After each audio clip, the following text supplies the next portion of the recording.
Recently बहुत सारे sites पर ऐसे कुछ आर्टिकल्स पब्लिश हुए हैं जिसमें यह दावा किया गया है कि well known Pythagoras theorem Pythagoras ने नहीं बल्कि उनके 200 साल पहले एक इंडियन मैथमेटिशियन बौद्धयाना ने सबसे पहले पेश किया था। अब अगर देखा जाए ना तो यह हम सबके लिए एक गर्व की बात है क्योंकि ऑब्वियसली ये इंडिया में हुआ था। लेकिन क्या ये आर्टिकल्स वाकई में सही है या फिर ये कोई ऐसे ही रैंडम सी खबर थी जो कि इंडियंस ने दिल पे ले लिया और सबको प्राउड फील होने लग गया और सब लोग शेयर करने लग गए और ये वायरल हो गया। सो सवाल यहां पर ये है कि क्या कभी पाइथागोरस ने इस थ्योरम को बनाया ही नहीं था बल्कि कॉपी करके उस पर अपना ट्विस्ट डाल के प्रेजेंट कर लिया? Well friends, I would request कि इन आर्टिकल्स को देखकर कोई भी कंक्लूजन निकालने से पहले आप ये पूरा वीडियो एक बार देख लो और फिर अपना ओपिनियन बनाओ, क्योंकि इस पे हमने पूरी रिसर्च करके एक एक चीजों को जोड़कर हमने इसका तुक बनाने की कोशिश की है। क्योंकि जैसे आप लोग को ऑलरेडी पता है, हमारे चैनल का मेन मकसद यह है कि सच्चाई को आपके आंखों के सामने लाना और ना कि वो बातें करना जो आपको सुनने में अच्छा लगे। अब इससे पहले भी आपने कुछ ऐसी खबरें सुनी होगी जैसे हनुमान चालीसा श्लोक फॉर एग्जाम्पल, इसमें जुग सहस्त्र योजन पर भानु लीलियोताहि मधुर फल जानू, ये लाइंस ऐसे कहा गया है कि सबसे पहले धरती और सूरज के बीच की दूरी का वर्णन करती है और सबसे पहले ये हमारे ही किताब में लिखी गई थी। इनफैक्ट आपने ये भी खबर सुनी होगी कि उड़न खटोला सबसे पहले एंशिएंट इंडियन सिविलाइजेशन में ही इन्वेंट किया गया था और एक टाइम पर तो ये काफी कॉमन भी हुआ करता था। लेकिन यहां पर यह बात भी हमें समझना है फ्रेंड्स कि अब तक कोई भी रिसर्चर ने इसे साइंटिफिकली प्रूव नहीं किया है और इसीलिए यह कहना बहुत ही मुश्किल है कि यह फैक्चुअल है या फिर मे बी थोड़ा सा एग्जैजरेटेड फॉर्म ऑफ रियलिटी। तो शायद पॉसिबिलिटी है कि इसके साथ भी ऐसा ही कुछ हो सकता है या फिर ऐसा भी हो सकता है कि ऐसा नहीं है और वास्तविकता में पाइथागोरस थ्योरम वाकई में शायद इंडिया में इजाद हुआ हो। तो जब मैं इन आर्टिकल्स पर नजर डाल रहा था ना, तब मैंने ये पढ़ा कि इन सभी आर्टिकल्स में ये लिखा गया है कि 800 बीसी के दौरान एंशिएंट इंडिया में एक वैदिक प्रीस्ट और पहले ऐसे इंडियन मैथमेटिशियन थे जिनका नाम बौद्धयाना था, जिन्होंने कई सारे ऐसे ही मैथमेटिक्स के कॉन्सेप्ट्स को इजाद किया था और उन पर एक किताब लिखी थी, बौद्धयाना सुलभ सूत्र। अब क्योंकि उस समय ऐसी मान्यता थी कि अगर किसी भी रिचुअल को परफेक्टली करना हो या भगवान को खुश करना हो तो रिचुअल प्लेसेस का ज्योमेट्रिकली परफेक्ट होना जरूरी है, यानी कि सिमेट्रिक होना।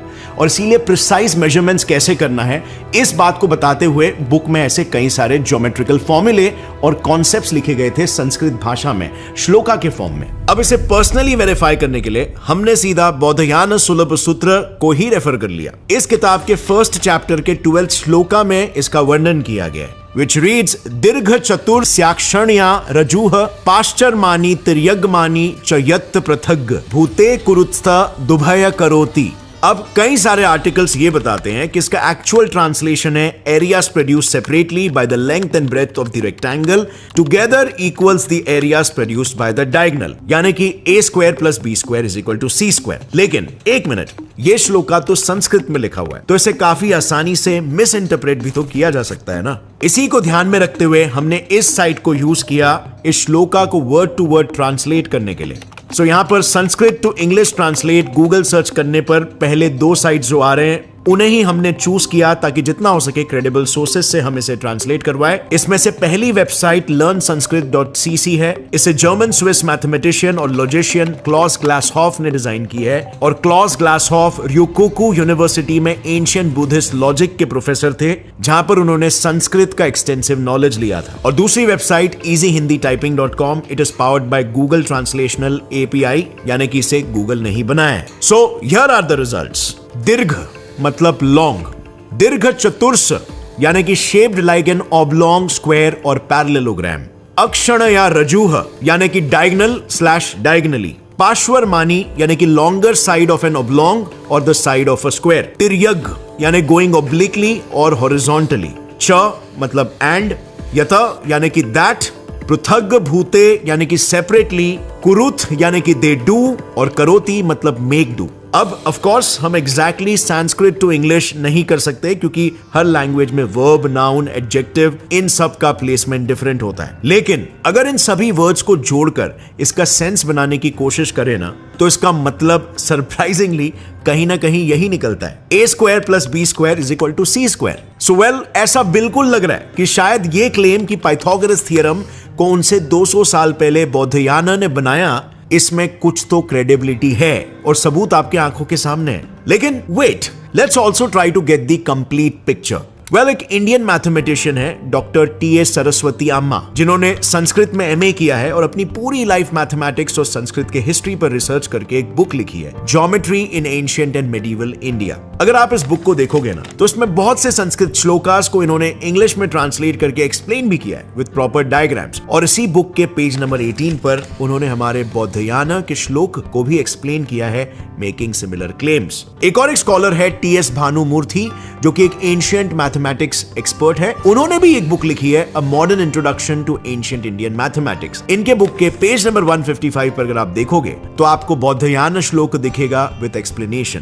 पर ये तो सिर्फ दो ही है, ऐसे और भी कई सारे रिसर्च पेपर्स और बुक्स है जिसमें बौद्धयाना को ही पाइथागोरस थ्योरम कहा गया है। लेकिन अब सवाल यह आता है कि आखिर कैसे एक ऋषि ने इतने सालों पहले इसे डिराइव कैसे किया होगा। तो जैसे कि मैंने पहले बताया कि बौद्धयाना ने जितने भी श्लोकास लिखे हैं वो अपने वैदिक रिचुअल्स को मैथमेटिकली सही तरीके से उस पर्पस से लिखे गए थे। According to people's trusted sources like QMath and IGCRT.org, यानी कि international journal of creative research thoughts, इस थियरम को प्रूव करने के लिए बौद्धयाना ने एक रोप को इस्तेमाल किया था। दरअसल एक दिन जब वो इस पर काम कर रहे थे, तब उन्होंने जमीन पर एक रेक्टेंगल बनाया और उस रेक्टेंगल में एक डायगोनल। फिर उन्होंने एक रोप लिया और उस रोप को रेक्टेंगल के डायगोनल पर रखा और फिर डायगोनल के लेंथ का एक स्क्वायर बनाया। यही सेम प्रोसेस उन्होंने रेक्टेंगल के दोनों साइड्स के साथ भी किया और फिर उन्होंने इन सभी साइड से फॉर्म हुए स्क्वायर का एरिया फाइंड किया। अब एरिया फाइंड करने के बाद उन्होंने देखा कि रेक्टेंगल के दोनों साइड्स पर बनाए हुए स्क्वायर्स का एरिया डायगोनल पर बनाए हुए स्क्वायर के एरिया से बिल्कुल मैच हो रहा है। और इसी ऑब्जर्वेशन को बार बार रेप्लिकेट करके उन्होंने ये श्लोक लिखा। अब अगर हम ध्यान से इस इमेज को देखेंगे ना, तो ये वही इमेज है जिसे हमें पाइथागोरस थ्योरम के नाम से पढ़ाया गया था स्कूल में। सो अब यहाँ पर मेन सवाल यह आता है कि जब ये बौद्धयाना ने इजाद किया था तो फिर पाइथागोरस का नाम क्यों आता है? पाइथागोरस एक्चुअल में थे कौन और उनका पाइथागोरस थ्योरम में क्या रोल था? And friends, you won't believe it, but जब हमने इस पर रिसर्च की तब कहानी में तो एक अलग ही ट्विस्ट आ गया। बिलीव इट और नॉट, कुछ लोगों का यह मानना है कि पाइथागोरस थ्योरम पाइथागोरस ने लिखा ही नहीं, उसे तो किसी और ने डिराइव किया था,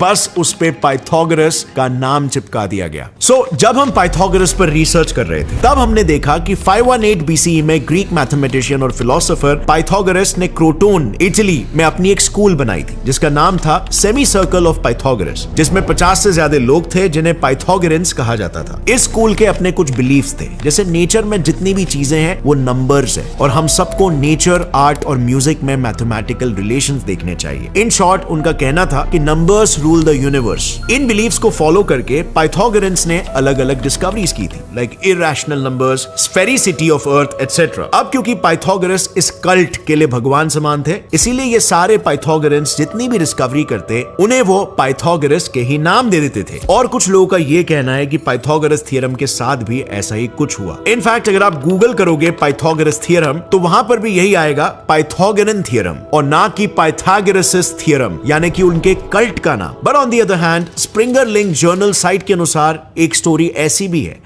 जो दावा करती है कि पाइथागोरस ने ही इस थ्योरम को प्रूव किया है। इस कहानी के अकॉर्डिंग एक दिन पाइथागोरस अपने एक दोस्त पॉलीक्रेट्स के लिए सामोस के पैलेस में रुके थे। तभी उनकी नजर पैलेस के दीवारों पर लगे स्क्वायर टाइल की ओर गई। उन्होंने उस स्क्वायर को डायगोनल के जरिए दो हिस्सों में बटा हुआ इमेजिन किया और फिर उस डायगोनल के लेंथ का एक और एक स्क्वायर इमेजिन किया। अब जैसे कि आप देख सकते हो, डायगोनल की लेंथ से बने रेड डैश्ड लाइन वाला स्क्वायर कुल मिलाकर 4 हाफ स्क्वायर्स यानी कि 2 टाइल से बना है। अब अगर हम डायगोनल की लेंथ को C कंसीडर करें तो वह स्क्वायर का एरिया होगा C स्क्वायर। और फिर पाइथागोरस की नजर रेड ट्रायंगल के बेस और हाइट पर पड़ी। उन्होंने ये देखा कि ट्रायंगल के बेस और हाइट दोनों के लेंथ से बने हुए स्क्वायर्स एक स्क्वायर टाइल जितना ही एरिया कवर करते हैं। मतलब अगर हम ट्रायंगल के बेस को B और हाइट को A कंसीडर करें तो दोनों से बने स्क्वायर्स का एरिया होगा B स्क्वायर और A स्क्वायर रिस्पेक्टिवली, यानी कि डायगोनल से बने एरिया जितना। और ऐसा करके पाइथागोरस ने अपने इस थ्योरम को स्क्वायर टाइल्स की मदद से प्रूव किया। बट फ्रेंड्स, अगर आप थोड़ा सा ध्यान से देखोगे ना तो ये रेड ट्राइंगल एक स्पेशल ट्राइंगल है जिसकी हाइट और बेस की लेंथ इक्वल है। सो पाइथागोरस ने अपने थ्योरम को सभी राइट एंगल ट्राइंगल्स के लिए जनरलाइज करने के लिए ट्राइंगल के शेप को कुछ इस तरह से मॉडिफाई किया। इसमें जो सबसे बड़ा वाला स्क्वायर है वो रेड डॉटेड स्क्वायर और 4 ट्राइंगल से बना हुआ है। अब इसमें ब्लू डॉटेड लाइंस में दिए 2 स्क्वायर्स ट्राइंगल के हाइट और बेस से बने एंड अगर उनके साथ वाले रेक्टेंगल्स को कंसिडर करें तो ये पूरा बड़ा स्क्वायर बनता है। बट ये जो रेक्टेंगल है वो खुद 2 ट्राइंगल से बना हुआ है, मतलब इस बड़े से पूरा बड़ा स्क्वायर बनता है। बट ये जो रेक्टेंगल है वो खुद 2 ट्राइंगल से बना हुआ है, मतलब इस बड़े स्क्वायर को बनाने का एक और तरीका है, ब्लू डॉटेड लाइंस वाले 2 स्क्वायर्स और 4 ट्राइंगल्स। अब अगर हम इन दोनों को इक्वेट करें तो हमें मिलता है ये। इससे पाइथागोरस ने ये प्रूव किया कि उनका थ्योरम सभी राइट एंगल ट्राइंगल्स पर एप्लीकेबल है। लेकिन अभी भी सवाल वही का वही है। ये सब कहानियां तो बिल्कुल सही है, लेकिन इस थ्योरम को सबसे पहले किसने डिस्कवर किया? इफ बौद्धयाना, तो फिर इंडिया में होकर हम इसे पाइथागोरस थ्योरम क्यों कहते हैं? वेल फ्रेंड्स, हमें यह पता चला कि बौद्धयाना के भी पहले 2500 बीसी में एंशिएंट इजिप्ट को पाइथागोरस थ्योरम पहले से ही पता था। कुछ आर्कियोलॉजिस्ट के हिसाब से पाइथागोरस थ्योरम को सबसे पहले एंशिएंट इजिप्शियंस ने इस्तेमाल किया था। इसके प्रूफ्स है उनके किए हुए कंस्ट्रक्शंस जिसके साइड्स, जैसे आप देख सकते हो, पाइथागोरन ट्रिपलेट्स के रेशियो में बनाए गए। बेसिकली वो लोग वो टाइम पे 3 अलग अलग रोप्स लेते थे और फिर इनमें से एक पर 3, दूसरे पर 4 और तीसरे पर 5 नॉट्स बांधकर उनके जरिए सारे कंस्ट्रक्शंस करते थे। यानी कि वो अननोइंगली पाइथागोरस थ्योरम को यूज करके कंस्ट्रक्शन किया करते थे। और हम यहां पर ये कह सकते हैं कि एंशिएंट इजिप्शियंस को इसका नॉलेज था, लेकिन यहां पर बस सिर्फ बात इतनी थी कि उन्होंने इसे ट्राइंगल के साथ नहीं जोड़ा था। इन ट्रिपलेट्स का सबसे पहला प्रूफ मिला 1800 बीसी में बेबीलोनियंस के पास। दरअसल बेबीलोनिया मेसोपोटामिया यानी कि आज के ईरान में सिचुएटेड था और आर्कियोलॉजिस्ट जब इस जगह पर रिसर्च कर रहे थे उन्हें बहुत सारे क्ले के टैबलेट्स मिले। अब उनमें से एक टैबलेट पर पाइथागोरन ट्रिपलेट को नोट डाउन किया गया था। इस टैबलेट पर जो नंबर्स लिखे गए ना वो बेबीलोनियन न्यूमरेशन सिस्टम में लिखे गए, यानी कि पाइथागोरस इक्वेशन का रिटन नॉलेज सबसे पहले बेबीलोनियंस के पास था। अब इसके 1000 साल बाद यानी कि 800 बीसी के इंडिया में बौद्धयाना ने first time formally Pythagoras theorem को अपने सुलभ सूत्र में स्टेट किया। This was the first instance जब पाइथागोरस के थ्योरम को सबसे पहले एक त्रिकोण यानी कि ट्राइंगल के साथ एसोसिएट किया गया।